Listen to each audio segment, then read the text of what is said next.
To review segmentation, targeting, and positioning, we will provide two examples. The first is the early automobile industry in the U.S. Here's a fun description of the first automobile ad, which appeared in 1898 in a newspaper in Ohio. The title of the auto ad was very straightforward in terms of marketing. It included a call to action: dispense with a horse. The auto ad talked about the benefits of the Winton Motor Carriage Company. The ad showed that the motor carriage was not costly to maintain, its speed is 20 miles per hour, and it had no odor. In the end, the ad compared it with the horse, saying that the horse would never be able to do these tasks. This is a classic positioning strategy. The competitor is the horse. General Motors in the 1920s provides a great example of segmentation and positioning and its impact on sales. In the early 1920s, the dominant car manufacturer in the U.S. was Ford.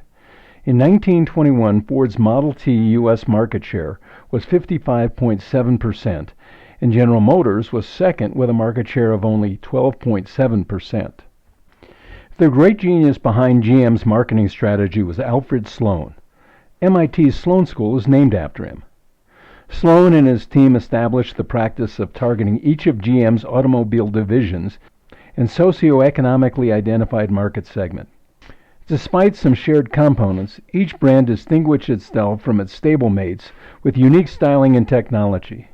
The shared components and common corporate management created a substantial economies of scale, while the distinction between the divisions created, in the words of GM President Sloan, a ladder of success, with an entry-level buyer starting out at the bottom with a basic transportation of the Chevrolet, then rising through the Pontiac, Oldsmobile, Buick, and ultimately to a Cadillac at the top of the ladder of success.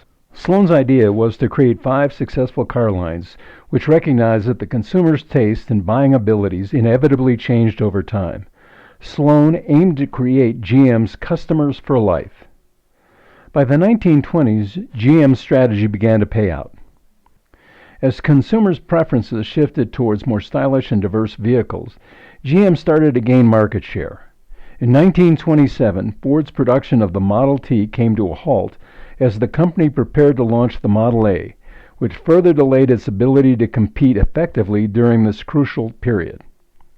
By 1929, GM had surpassed Ford in sales, marking a significant turning point in the automobile industry. This shift was not just sales figures, it represented a broader change in how automobiles were marketed and perceived, with GM leading the way in creating a car culture that emphasized style, variety, and consumer choice. Sloan's car pyramid segmentation allowed GM to appeal to different market segments, from budget-conscious buyers to those seeking luxury vehicles. The idea was to have a car for every purse and purpose, ensuring that consumers could find a vehicle that met their financial and personal preferences. A second example is a nonprofit product called High Five Your Life. It was developed by Kirsten McDaniel, CEO of Youth Entity, as part of their financial literacy program.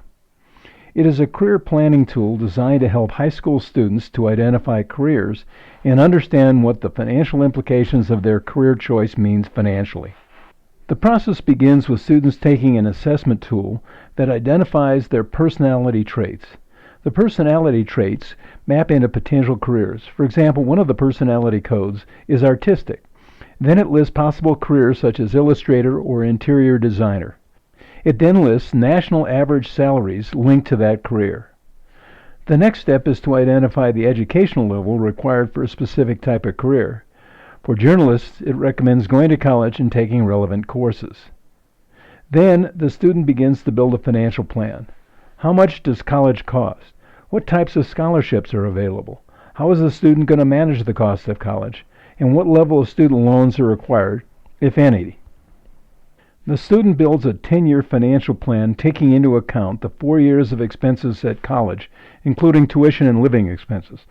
The financial plan estimates the initial salary the student will receive, his or her expected living expenses depending upon where the student locates after college, and any payments for student loans and other debt the student incurs. Once completed, the student has to decide if this career makes sense. It may be better to avoid college and go into some type of trade or another career, or college if the desired career fits the student's expectation. Now that you understand the product, how should it be positioned? The first step is to understand the customer. The customer is a student that attends a school with limited counseling resources. What is the competition? First is the career counselor at the school. However, in schools with limited counseling, this is not likely to be a good alternative. Second, online resources are competition. These generally are focused on selecting a college and possibly helping with career options. However, they do not provide a financial plan which helps the student recognize the risks in selecting a major and a career. The positioning map on this slide shows that High 5-Year Life is in a unique position. Career choices based on a financial plan. High 5-Year Life has received significant funding from individual donors and foundations. It is now being offered to Hispanic students and will soon be offered more broadly in the Roaring Fork Valley.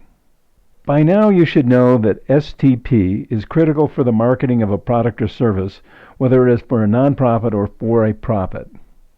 The most difficult part of implementing STP are, first, knowledge of the customer, second, knowledge of the competition, and third, determining how to position the product based on both where competitors are positioned and where there is an unmet customer need.